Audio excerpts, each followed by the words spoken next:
this starts with a slight excursion into language.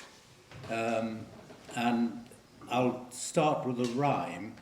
As I was going to St. Ives, I met a man with 7 wives. Each wife had 7 sacks. Each sack had 7 cats. And I think you probably all know how it continues. And it ends with, how many were going to St. Ives? Yeah, I know.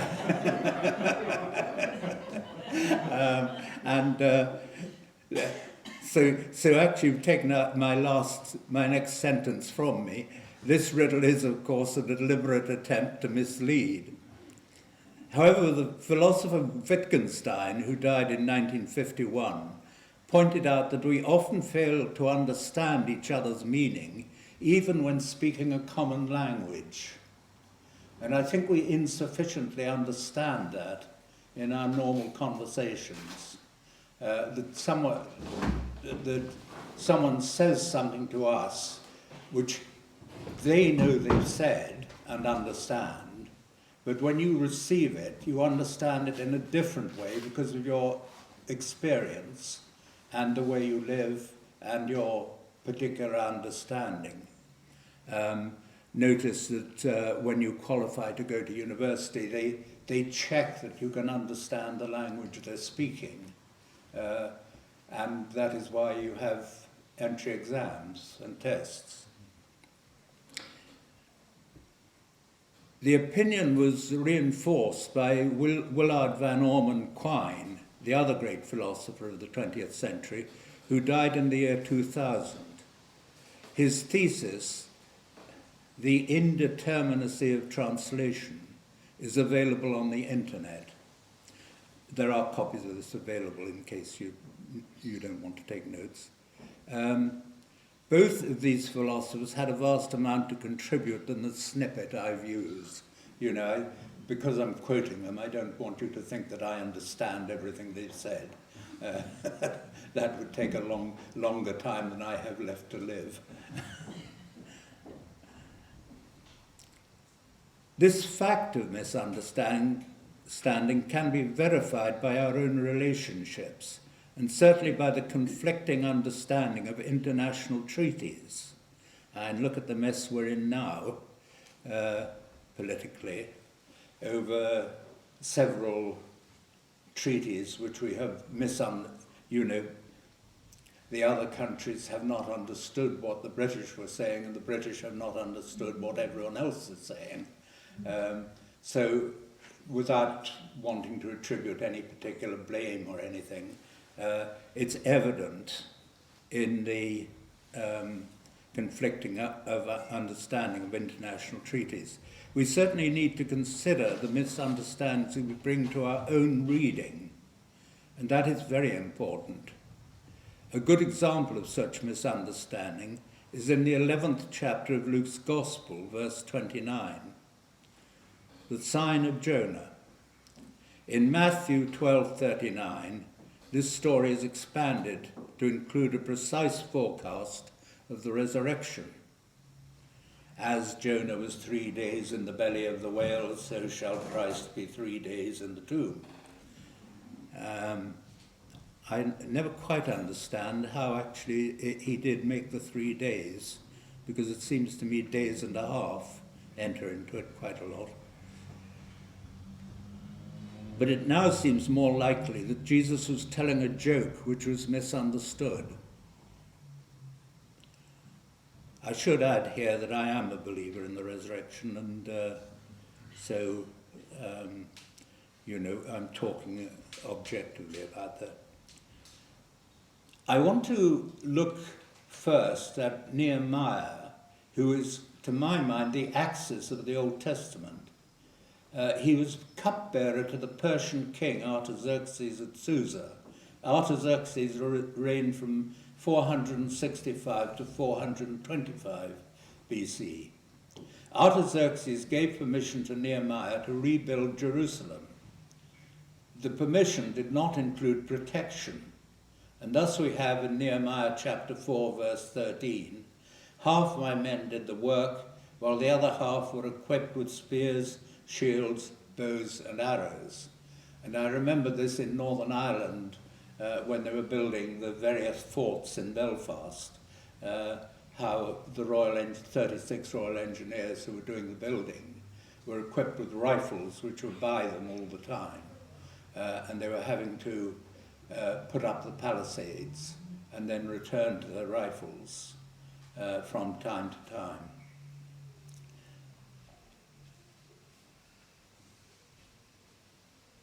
A scenario which is not unfamiliar to those who have served in recent wars.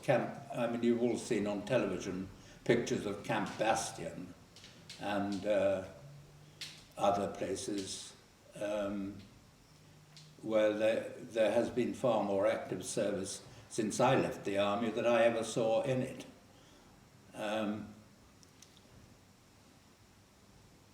The books of Ezra and Nehemiah follow the book of Ruth, about which we shall have more to say. Long before the time of Nehemiah, the northern kingdom of Israel had been carried away by the Assyrians, and another tribe had settled in its place. They had adopted the god of the land. And who is the god of the land? Yahweh, Jehovah. And when the Jews returned with Nehemiah and Ezra, they accepted they thought they would be part of the Jewish ensemble. As you can see, Nehemiah was not prepared to accept this racial corruption. Thus, the people of the northern area were known as the Samaritans. They'll appear in the Gospels, especially the Good Samaritan and the woman at the well in John chapter 4. Nehemiah was not, however, able to exclude the Samaritans from the scriptures. In Isaiah chapter 63, verse 19, comes this plea: "But you are our Father, though Israel does not know us, and Israel does not acknowledge us." Of course, the Samaritans are part of the Gospels, but I want to depart from straightforward history at this point to look at the wisdom literature.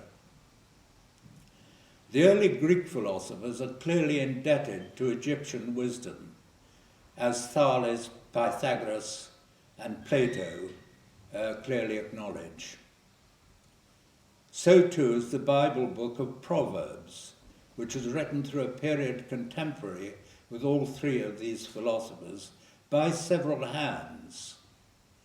Whoever corrects a mocker brings on insult, chapter 9, verse 7. Anybody who has read the defense of Socrates before the Athenian democratic court will recognize these words. Chapter 7 begins with words again familiar from the Gospels: "Do not boast about tomorrow, for you do not know what a day may bring forth." And we see here the similar words echoed again in the Old Testament. Chapter 11 of Ecclesiastes gives us, "Cast your bread upon the waters, for after many days you will find it again." And again that is repeated in the Gospels.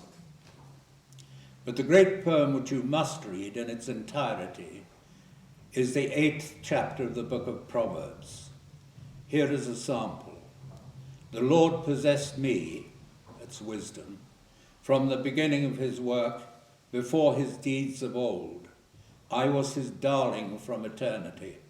I was there when he set the heavens in place, when he marked out the boundaries of the deep." These wisdom books act as a preface to the outset of John's Gospel: "In the beginning was the Word." Proverbs and Ecclesiastes are not, of course, the only wisdom books in the Bible. There is Job and Ecclesiasticus, a book of the Apocrypha, which the Roman Catholic Church has very wisely kept as part of the Old Testament, but we poor Protestants have lost it and tend not to consider it, and I think that is a tragedy.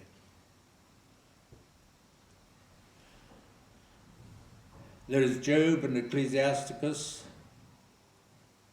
from which we shall probably hear on Remembrance Sunday. Let us now praise famous men and our fathers that begot us. There are other books which give poetic insight into the nature of humanity.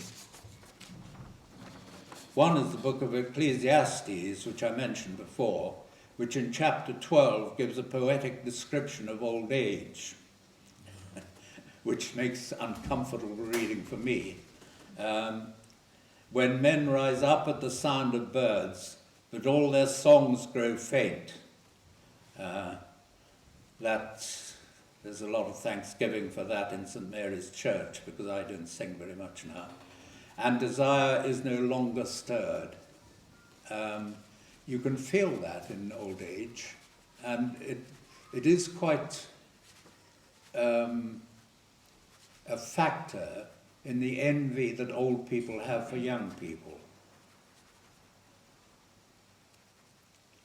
The Song of Songs, or of Solomon, which gives a perspective of young and lustful love to the stock of the scriptures.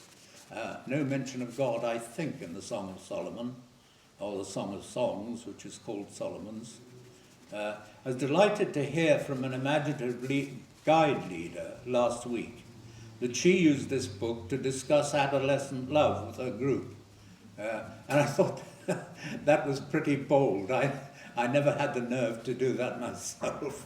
Mind you, I never taught girl guides, so I perhaps didn't have the opportunity.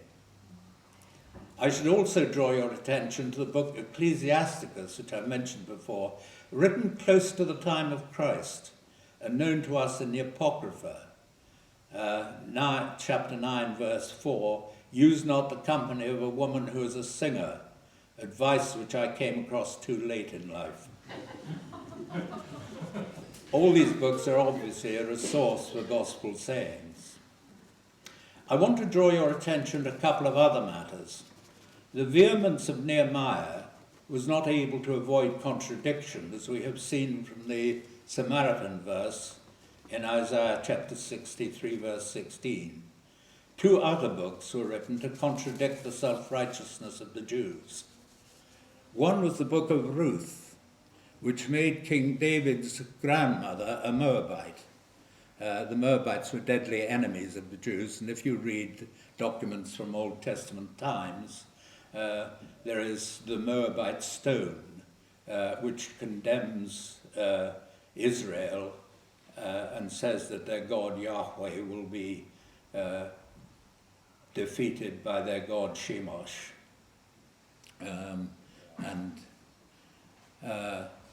And so the book of Ruth making King David's grandmother a Moabite. The other book is the humorous book of Jonah.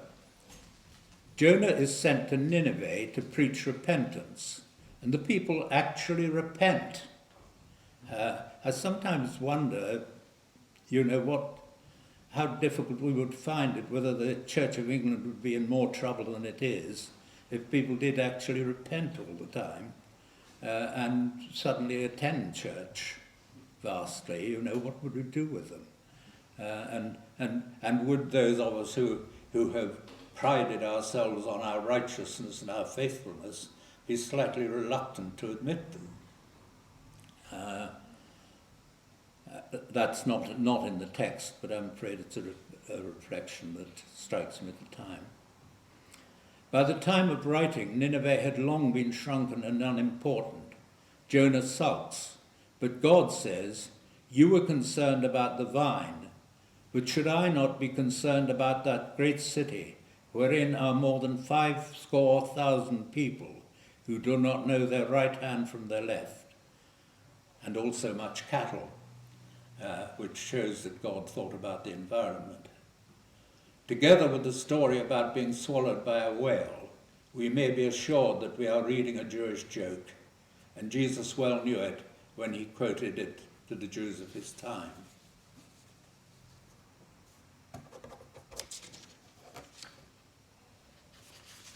It is important to bear in mind that as the earlier books of the Bible were written traditions of two often warring nations. Israel and Judah were very often at war, and it would take a whole other talk to talk about King David and Saul and things like that, so I'll leave it out. But the post-exilic, that's after 536 BC writings, were from three distinct communities of Jews. The book of Esther, apart from being the only Old Testament book not to mention God, except possibly the Song of Solomon, is clearly written for the community of Jews who stayed in Persia, who incidentally are still there today. I saw them about 10 years ago when we were in Persia, and they have every right accorded to Persian citizens. I wouldn't think that they have much right to support Israel, but they are treated as citizens with other people, and well treated, as far as we could see. Another group were in Egypt, and of course there was a group in Judea. Daniel chapter 5 gives the source used by the great astronomer, mathematician and poet Omar Khayyam in the 11th century AD to write the quatrain, "The moving finger writes, and having writ moves on, nor all thy piety nor wit can move it back to cancel half a line, nor all thy tears wash out a word of it." That's a very good verse to say to young people, but a very depressing verse to recite to old people who have done all their mistakes. I haven't got time to go into the developments of the next 400 years, although they're vital to our understanding of the scriptures. But one that I cannot ignore is the immense influence of the Persian Zoroastrian belief in the resurrection. This belief was championed in Judaism by the sect of the Pharisees or Parsees, and anyone who has been in the East knows how respected the Parsees are in banking and wisdom and general sense. The reason why we say Pharisee or Parsi is that the P in Oriental languages is alternatively soft or hard. You can say P or F. And plainly, Jesus was sympathetic to the Pharisees. When he says scribes and Pharisees, hypocrites, you may think that he isn't. But see Luke 20:37, Matthew 22, and Mark 12:18, probably copied, but Mark was probably copied by the other two and embroidered on a little. But the question is whether 7 brothers who marry the same woman, whose wife shall she be in the resurrection? And Jesus answers with his customary aplomb, you know not the scriptures. There is no marriage in the resurrection. But the Sadducees very definitely did not believe in the resurrection. I've tried to show that the scriptures are a basis for exploring the nature of God and of man. The philosophers of the Enlightenment well understood this, and I should recommend looking at Edmund Burke's Reflections on the Revolution in France and Thomas Paine's Common Sense to read how important the Bible was to the writers. I think Thomas Paine invented the phrase the Enlightenment, didn't he, John? Not sure. Oh, good. But I haven't made a complete orix. I hope that you'll apply your own mind to develop a knowledge of the stimulus offered by these biblical books. In March, I hope to offer a path through the heresies and doctrines which led medieval development and the debt that civilization owes to philosophers of the early Christian epoch, particularly Plotinus, although he was not a Christian, St. John, and Augustine. because I think they are vital thinkers who we ought to look at. And that's it. Thank you very much for listening.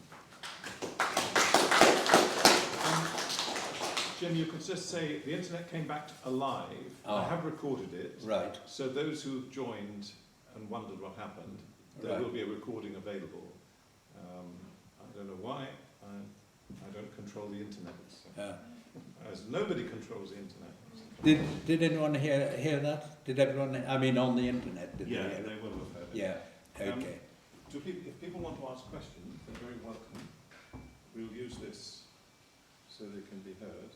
Great. If you could hand that round as people want to.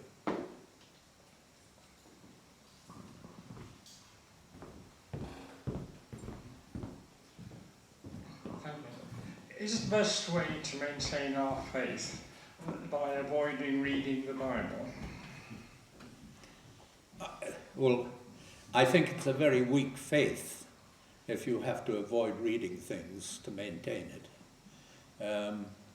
I think your mind is given to you for exercise, just as the body. If certainly again this has been reinforced by old age. If you don't use muscles, you lose them, and I think if you don't use your mind, you lose it. And I think it is a very poor recommendation of the Christian faith that it's a collection of people who don't think.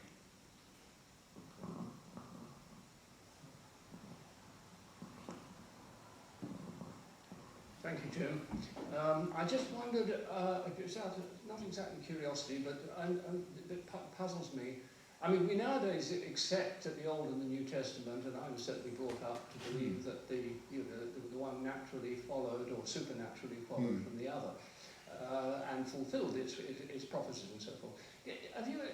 Can you explain how the two came together? You see, Jesus was sometimes a bit negative about the Jewish traditions, and it seemed very radical, I would have thought. And was there any point at which there was a debate about whether the early Christian churches would adopt the Old Testament as part of its own revelation?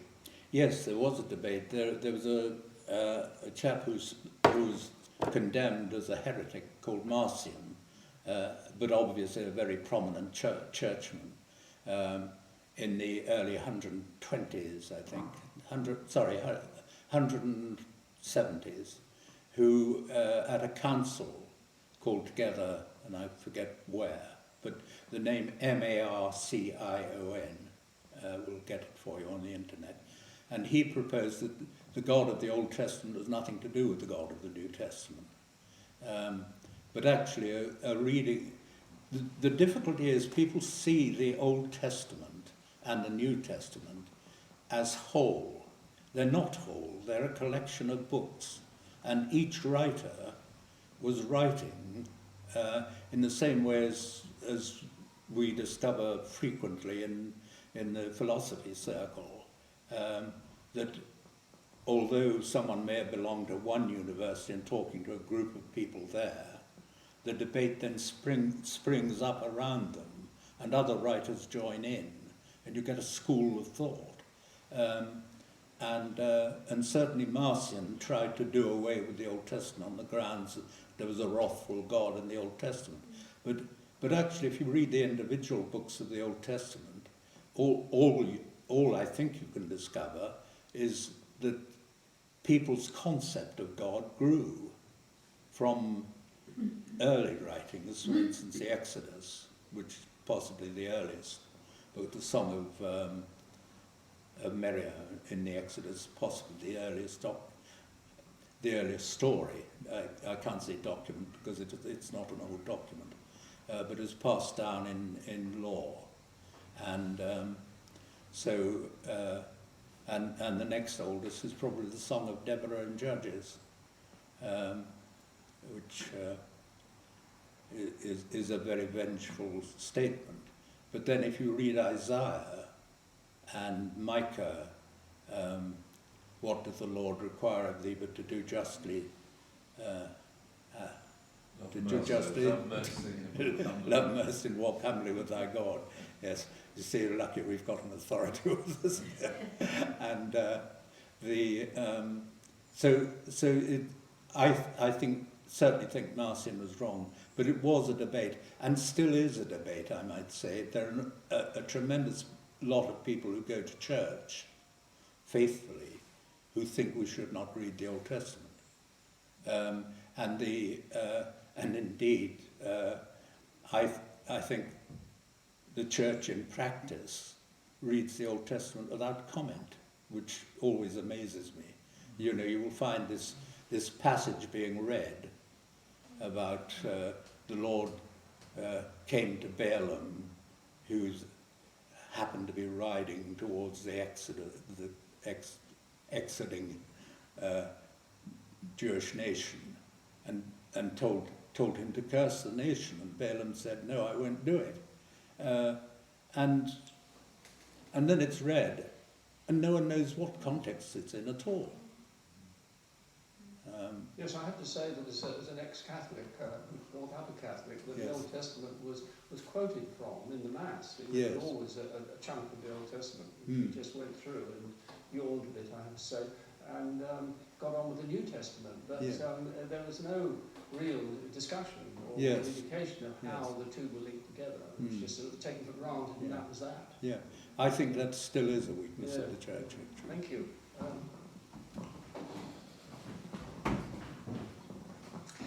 Thank you, Jim. You mentioned that the book of Jonah was something of a Jewish joke, Yes. and that Jesus was in on the joke. What was Yes. the joke? Well, the joke, there was actually a Jonah, as you know, in 2 Kings, who's a rather obscure prophet, and nothing is said about him except that he prophesied wherever it was. And I think that it's a Jewish sense of humour joke that this chap wanted to, he felt he'd been commissioned by the Lord to prophesy to the city of Nineveh, which is of course something like 640 miles from Jerusalem, and indeed slightly closer for him because he is 20 miles north of Jerusalem.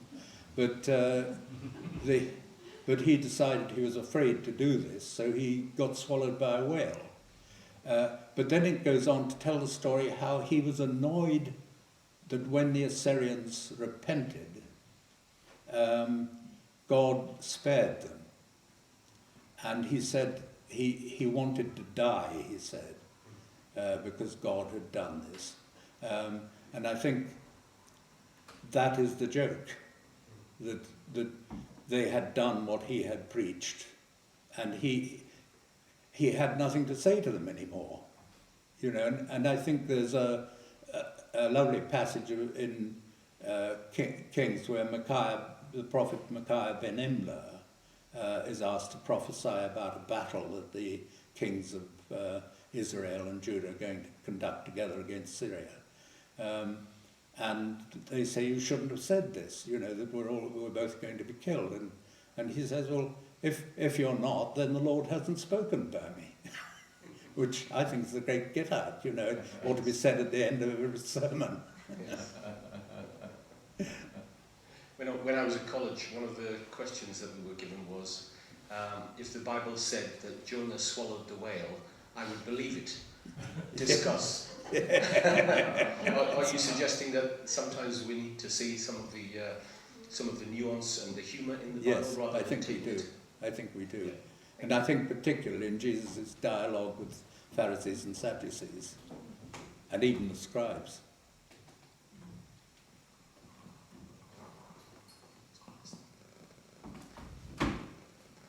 Anyone else?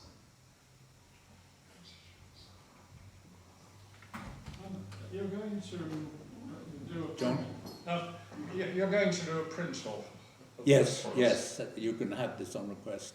Yeah, and pick it up from the internet, presumably. Yes. Yeah. Except that I hope Kath can do something about this. There is a line, a square around the writing, which I just couldn't get rid of, and it goes through. And that's word 365 for you.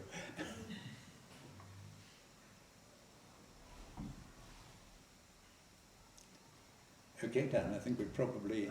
Reese wants to talk to you. Hang on, I just have to do... just 1 second, Reese. I have to do something technical, just a sec, so that you can be heard.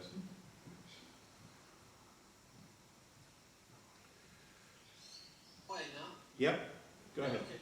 Well, very simple. I just wanted to say thank you, Jim, for that. We missed the first bit, but I now understand we can get it on YouTube or on your written papers.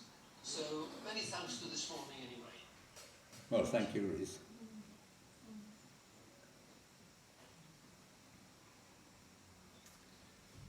Yeah, can I make one observation? Thank you. I was just thinking that children brought up in Sunday school and having a sort of Bible book, they often contain, don't they, the stories of the Old Testament, Yes. which are good stories. So I think about my son's little first Bible, and of course you've got Adam and Eve in the garden, and then you've got, you know, it goes all through, doesn't it? It gets Noah, put the Jonah and the whale in, David and Goliath, and they focus on the rather spectacular or unusual. Yes. And I think it's quite misleading then for children, because some of those stories, as you explain, are to be taken in a sort of context, not literally. And then you turn the pages and you come to the New Testament, and then I think it's very difficult for children to get to grips with, is this tradition, and maybe not to be taken literally, but then when we're preaching the gospel and sharing with them the New Testament, we want them to accept that wholeheartedly. And I think there's a bit of a dichotomy. Well, not every bit of the gospel. Ah, thank you, yes. I tell you what prompted it. I went to a chapel service the other week and the minister was preaching on the Old Testament, and that made me sit up, and it was Lot and turning to a pillar of stone, a pillar of salt. And I thought, gosh, there's not many sermons, because ministers, priests, they don't tackle the, I suppose we're back to the lectionary and whether we go with the gospel. But I think there is a lot of confusion from childhood through, really, to coming to grips with the Bible stories that we knew as a child, and then the message of the New Testament. Yes. Can I parallel that with progressive mathematics? If you do arithmetic, and when I was a child, I wasn't bad at arithmetic, but then they confused it with algebra and geometry, and more recently, when I was in my 60s, I started to understand integers and things like that. Now, that didn't make anything that had been said to me untrue, and indeed, John will know that my main authority when I talk in the philosophy group is Arthur Nee's Children's Encyclopedia, from which I learned an incredible amount. But your mind changes and develops, and you can't nuance children before what I would say is the mental age of 10. You have to teach them. You know, this is the fact. But then afterwards you have to say, well, we said that, but you've got to understand something more about that. And I don't think it's making it a lie, any more than Scheherazad's Arabian Nights tales are blasphemous, as I think most Muslims would think, because they're fictional, but they illustrate something. And I just think we need to grow in the church. You know, it's not a simple faith. Now, that doesn't mean that simple people can't accept that faith. And if a person is a peasant in Vietnam who has done nothing but carry rice all the time in their life, and has no education, that they are any less redeemed than I am, probably a bit more redeemed than I am. But the benefits of belief are open to anybody at any intellectual level.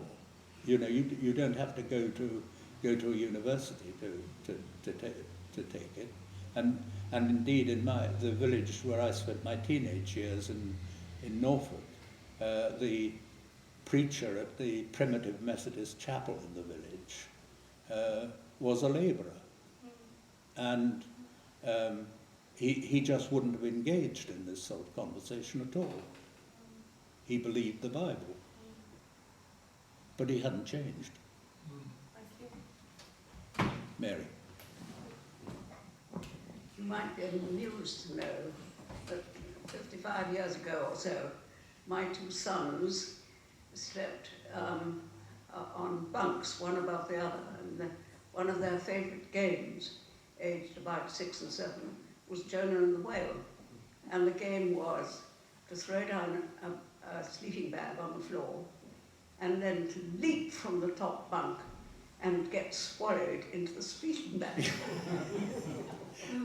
I'm sorry to have ruined your son's game.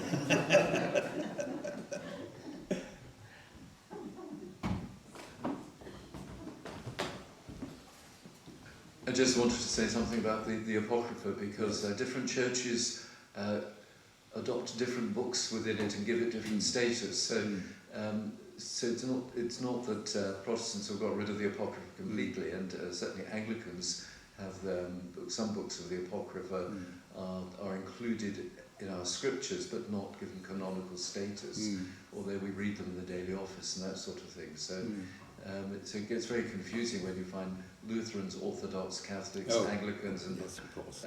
all choose different books from the Apocrypha. I think it's only the more extreme Protestants that completely deny the Apocrypha. Yes. And of course, it is always difficult to talk about a sect or another religion in which you don't personally, I remember one of the things which I was very critical of Tony Blair for when he was first Prime Minister, was that he decided to have a visit to Egypt. And so he read the Quran on the flight across, and then told the Egyptians that they're all on the same side, really. You didn't get to the end, that was That's right. And I just, when something crops up of which I don't know, I hope I have the grace to say I just don't know.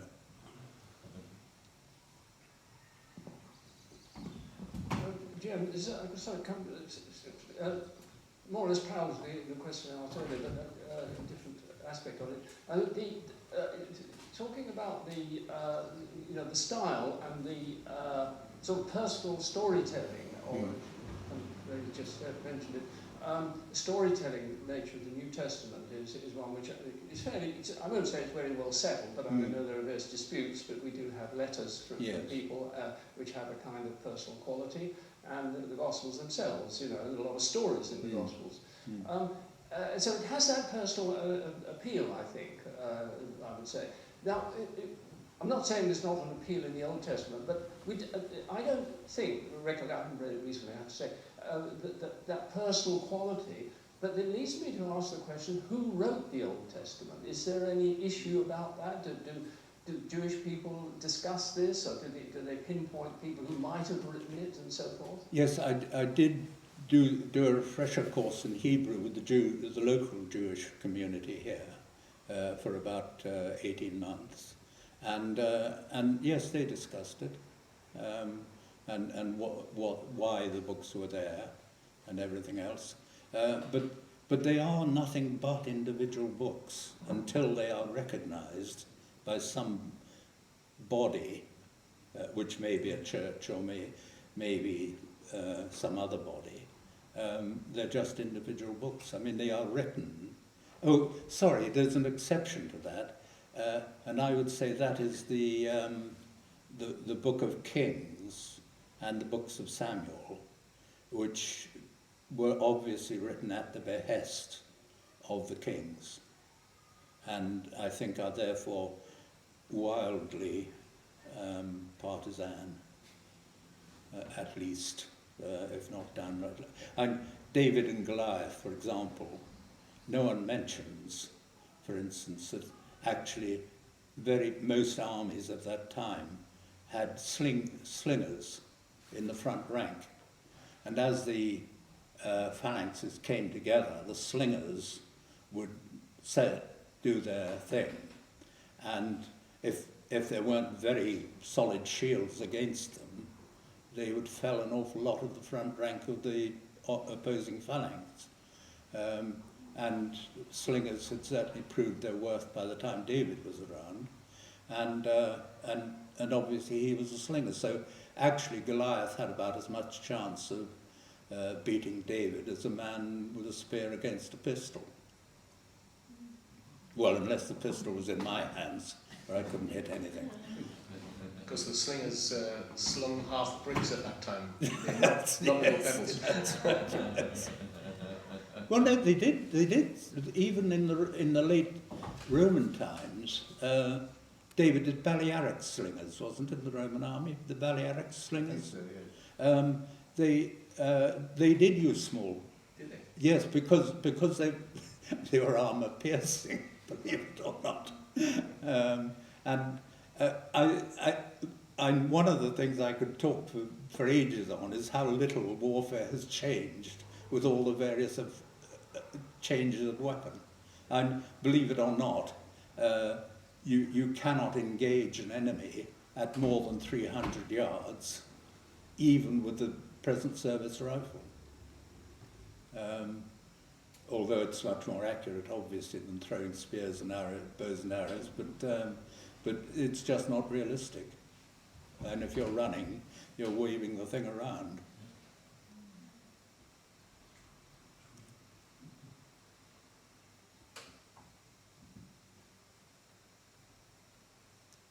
Okay, that's drummed me out of the army.